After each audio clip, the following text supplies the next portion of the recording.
말씀은 요한복음 5장 1절에서 15절까지입니다. 우리 다음 주 월요일부터 수요일까지 연휴인데 월요일부터 수요일까지 새벽 예배가 없습니다. 요한복음 5장 1절에서 15절까지 말씀입니다. 번갈아 가면서 읽습니다. 제가 먼저 읽겠습니다. 그 후에 유대인의 명절이 되어 예수께서 예루살렘에 올라가시니라. 예루살렘에 있는 양문 곁에 히브리 말로 베데스다라 하는 못이 있는데 거기 행각 5이 있고 그 안에 많은 병자, 맹인, 다리 저는 사람, 혈기 많은 사람들이 누워 물의 움직임을 기다리니 이는 천사가 가끔 못에 내려와 물을 움직이게 하는데 움긴 후에 먼저 들어가는 자는 어떤 병에 걸렸더니 낫게 되리라. 거기 38대 된 병자가 있더라.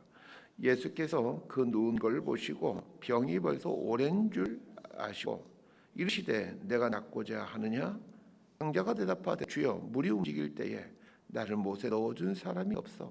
내가 가는 동안에 다른 사람이 먼저 내려가나이다.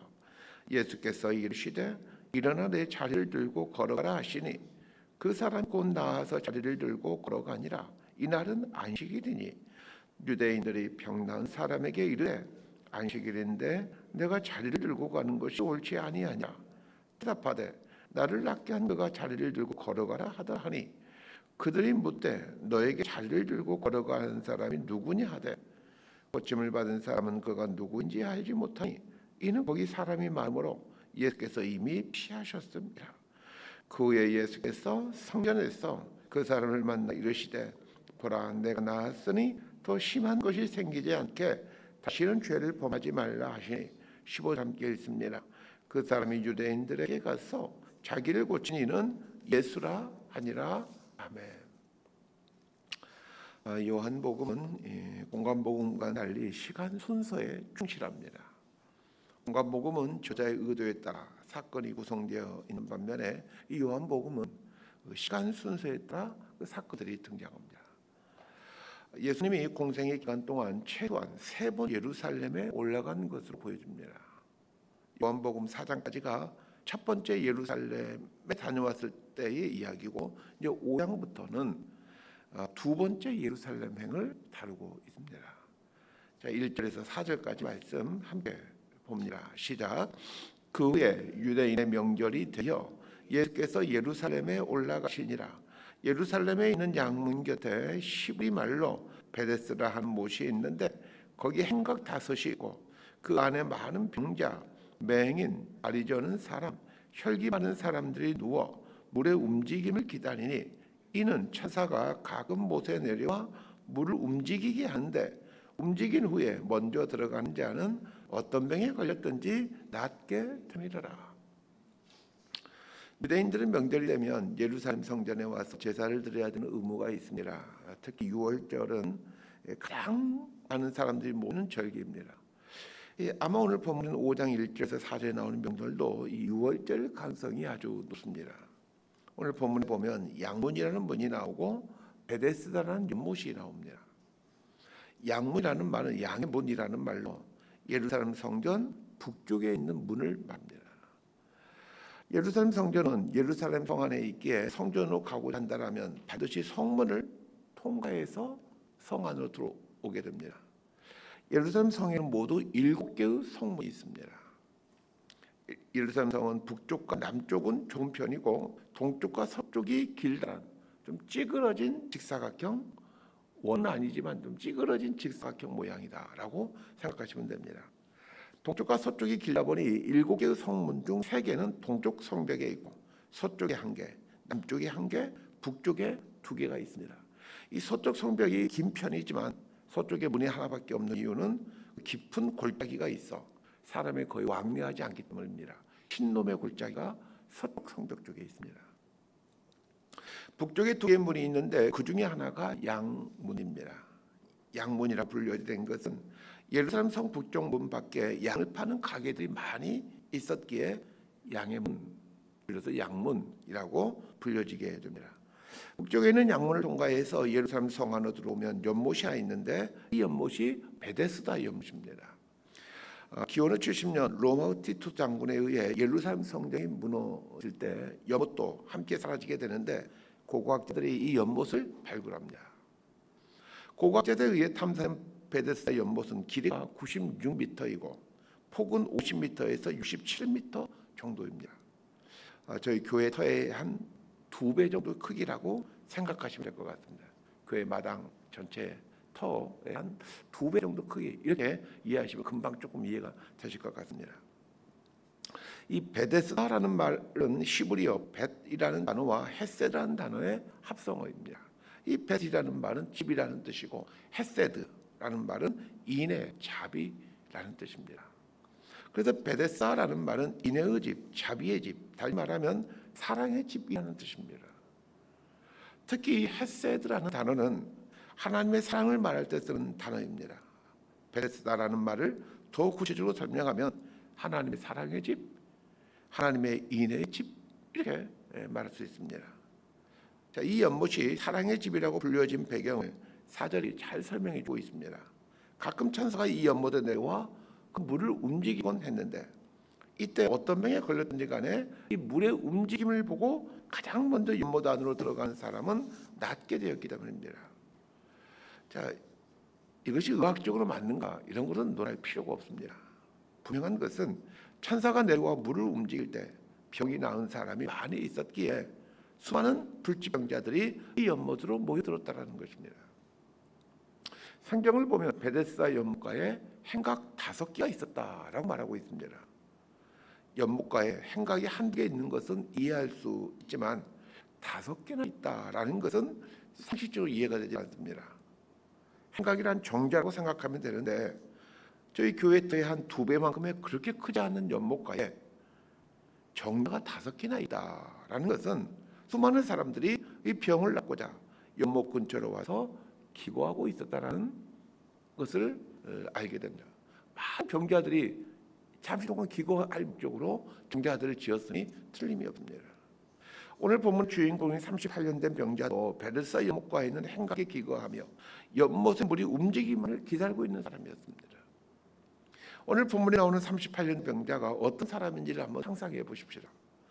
사실 이 사람이 어떤 질병에 걸렸는지는 알 수 없습니다. 다만 추측하기는 쉽게 움직일 수 없는 질병을 갖고 있었다는 것은 분명해 보입니다. 왜냐하면 물이 동할 때 연못 속으로 빨리 들어가야 되는데 다른 사람들이 먼저 들어가 자기 순서가 오지 않았다고 말하는 것을 봤을 때 심각한 지체 부자임을 알 수 있습니다. 또 한 가지 생각해 봅시다. 38년 된 병자라고 했습니다. 이 사람의 나이는 어떻게 됐을까요? 태어날 때부터 지체 부자로 태어났더라도 38살이라는 뜻이요. 중간에 사고를 당하여 혹은 질병을 통해서 지체 부자가 되었다면 그다음 50에 가까운 사람이지 않겠습니까? 예수님 당시 사람들의 평균 수명이 50세 정도였다고 합니다. 그렇다면 이 사람은 살 날이 몇 년 남지 않은 사람이었습니다. 이제 죽음을 몇 년 남겨놓지 않는 인생 끝자락에 서 있는 사람인데 무려 38년 동안이나 심각한 불치병을 갖고 살아온 사람입니다. 인생에 어떤 소망이나 기대가 있을 수 없는 사람입니다. 사람들은 예루살렘 성 안에 있는 이 연못을 가리켜 사랑의 집, 자비의 집, 베데스다라고 불러왔습니다. 그럼 잘 생각해 봅시다. 이 38년 된 병자에게 있어서 과연 이 연못이 자비의 집이 될 수 있겠습니까? 정말 기거하는 삶이 얼마나 힘들었겠습니까? 또한 물이 움직이는 것을 눈으로 보면서도 매번 다른 병자들이 득달같이 달려가는 것을 먼저 들어가는 것을 지켜보고 있어야만 했습니다. 먼저 연못으로 들어간 사람들이 병에서 나와 기뻐하는 모습을 보야만 했습니다. 병에서 나은 사람들이 행각에 펼쳐놓았던 침상을 정리하여 집으로 돌아가는 것을 볼 때마다 이 사람이 겪었을 좌절감을 생각해 봅시다. 희망 고문이라는 말이 있는데 이 사람에게 해당되는 말이지 않겠습니까? 그러면서 38년의 병자에게 있어서 이 연못은 결코 자비의 집이 될 수 없었습니다. 그에게 베데스다 연못은 절망의 집이었습니다.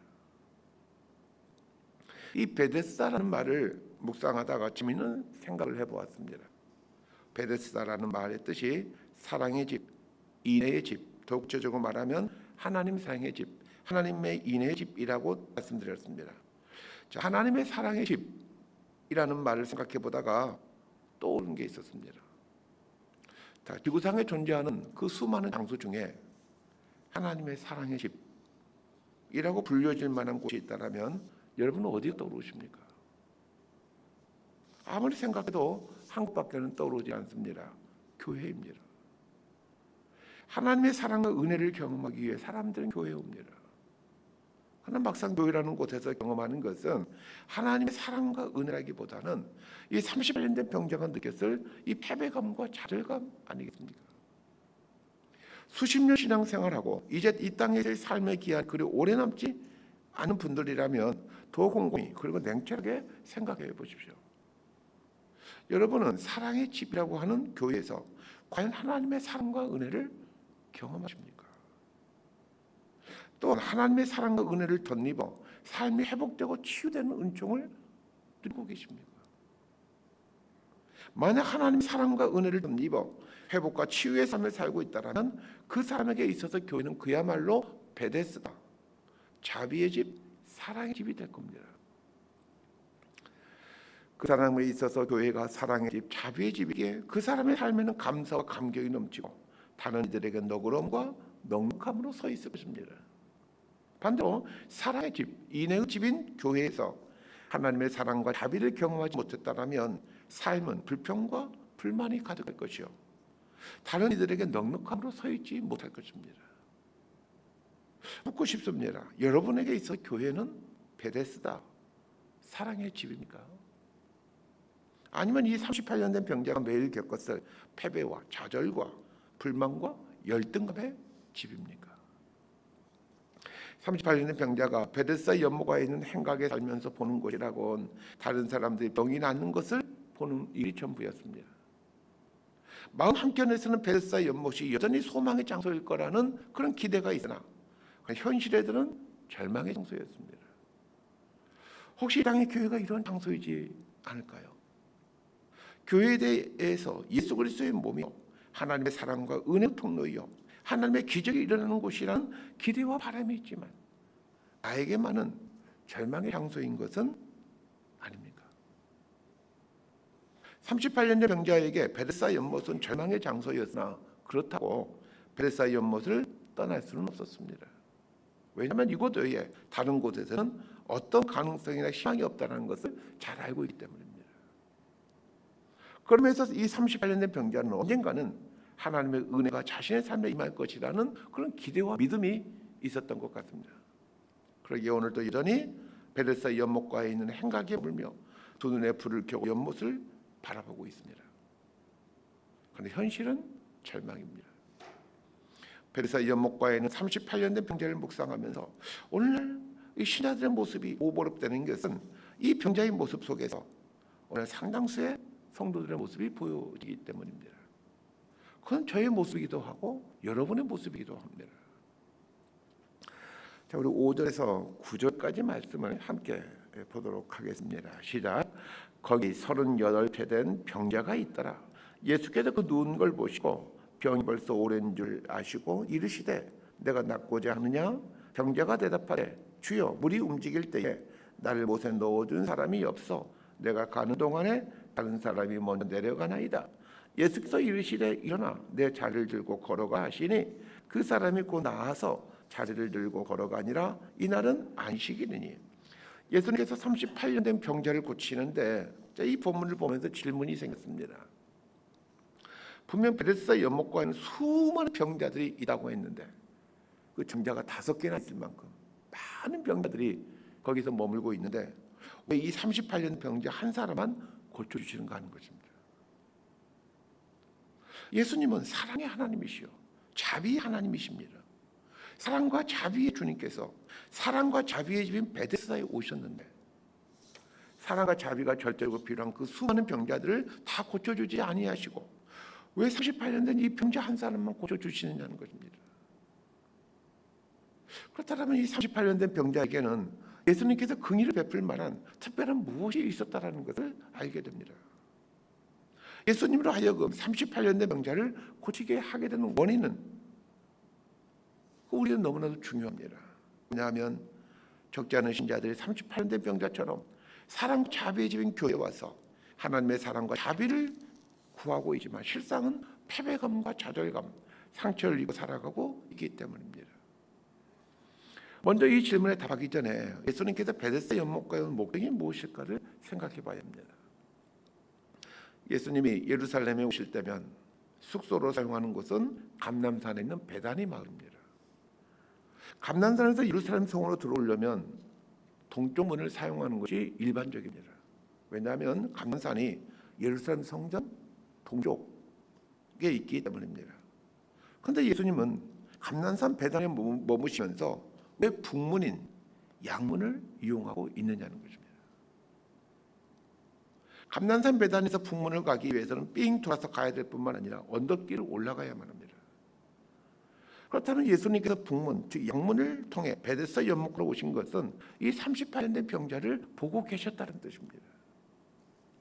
여기서 중요한 사실 한 가지를 알게 됩니다. 하나님의 사랑을 기대함으로 교회 공동체에 속했지만 실상 패배감과 좌절감, 가진 상처를 경험하고 살아가는 우리들의 아픈 마음을 우리 주님께서 알고 계시다는 것입니다. 중요한 것은 패배감과 좌절감, 가진 상처를 안고 살아가는 우리 인생에게 바로 찾아오지 아니하시고 오랜 시간을 기다리신다는 것입니다.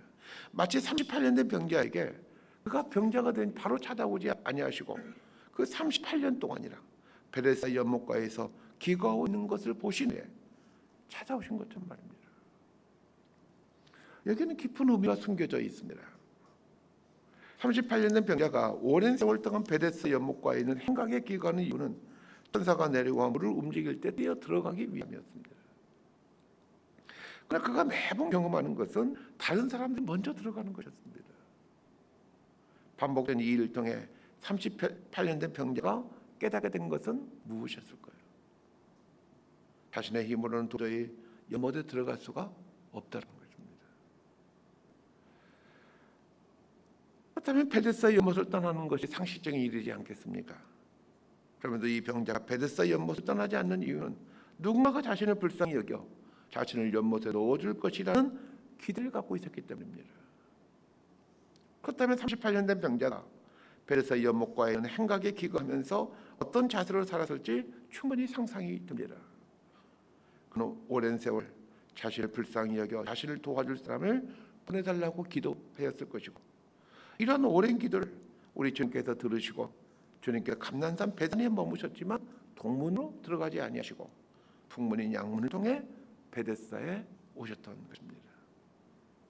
절망감의 자리이지만 한 자리를 계속 지키게 하는 힘은 믿음입니다. 또한 이 믿음의 불꽃을 꺼뜨리지 않게 하는 것이 기도입니다. 저는 확실합니다. 38년 된 병자가 반복해서 절망감을 느낄 수밖에 없었지만 그러면서 그 자리를 지킬 수 있었던 것은 매 순간 행각에 기거하며 거룩한 기도로 자신의 삶을 채워갔기 때문이라고 말합니다. 거룩한 기도로 자신의 삶을 채워가면서 그의 삶은 점점 정화되어 가고 순화되어 갑니다. 비록 자신의 삶에 일어난 일은 매 순간 자신을 절망케 하는 일이었으나 그러나 자신이 있는 곳인 베데스다가 하나님의 사랑의 집이요 은혜의 집임을 붙잡고 매 순간 하나님 안에 머물고자 발버둥쳤기에 어느 날 혼이 하나님이신 우리 예수님께서 그의 삶 앞에 나타나신 것입니다. 우리는 하나님의 백성입니다. 하나님의 백성이 되었기에 우리 삶의 자리는 하나님의 사랑이 실현되는 자리요 하나님의 은혜가 임하는 자리입니다. 이론적으로는 분명 우리 삶의 자리는 베데스다, 사랑의 집, 인애의 집이 되어야 합니다. 그러나 실상은 어떠합니까? 우리들의 삶의 자리는 좌절감과 패배의 자리인 경우가 더 많습니다. 그러나 잊지 말아야 합니다.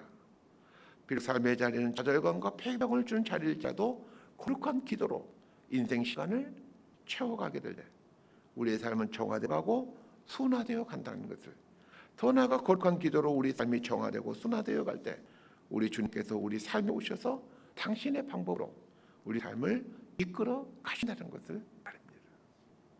그렇게 하면 하나님은 우리 삶의 자리를 이 사랑의 집, 인애의 집인 베데스다로 만들어 가십니다. 말씀 정리합니다. 하나님께서 사용하신 믿음의 사람들의 특징은 하나님의 약속과 성취 사이에 깊고 넓은 공간이 있다는 것입니다. 그렇게 하신 이유가 있습니다. 하나님이 무능해서가 아니라 이 깊고도 넓은 공간을 거룩한 기도로 채워가며 인생 그릇을 정화시키고 순화시켜 가기를 원하시기 때문입니다. 그래야만 하나님을 온전히 담아낼 수가 있기 때문에 그렇습니다. 우리를 구원하시기 위해 오신 예수님은 우린 갓난아기로 오셨습니다. 이 땅에 오시기까지도 오랜 세월이 걸렸지만 이 땅에 오신 이후에도 30년 시간이 흐른 뒤에야 우리를 구원하기 위한 발걸음을 떼십니다. 신앙은 기다림입니다. 기다림을 통해 우리의 믿음도 순전해지고 우리의 인격도 순전해져 갑니다. 그렇게 함으로 하나님은 우리 삶을 그 하나님의 사랑을 담을 사랑의 용기로 진리의 터전으로 삼아가십니다. 이런 복을 누리며 살아가게 되는 저와 여러분의 삶이 되기를 진심으로 소망하고 축복합니다. 기도하겠습니다. 하나님, 우리가 하나님의 택함 받은 자녀이요 하나님의 사랑을 입은 자이기에 우리가 구하는 삶의 자리 마땅히 사랑의 집, 인애의 집인 베데스다가 되어야 되겠지만 현실은 전혀 다르다는 것을 알게 됩니다. 저희들의 매 순간 경험하는 것은 절망, 좌절, 패배, 열등감 같은 것임을 압니다. 그러나 주님, 이런 삶의 자리에서 거룩한 기도의 삶을 살아가므로 우리 믿음을 지펴갈 수 있게 되기를 원합니다. 그렇게 하면 우리 삶이 정화되어 갈 수 있기를 원합니다. 이런 삶을 살아가길 때 우리가 구하는 이 삶의 자리는 진리의 자리가 될 것이고 우리 주님께서 찾아오시는 은혜의 터전이 될 줄로 믿습니다. 그렇게 함으로 사랑의 집, 인애의 집이라는 이 베데스다로 우리 인생 집이 바뀌게 되어갈 줄로 믿습니다. 이런 복을 우리에게 허락하여 주옵소서. 예수님의 이름으로 기도드리옵나이다.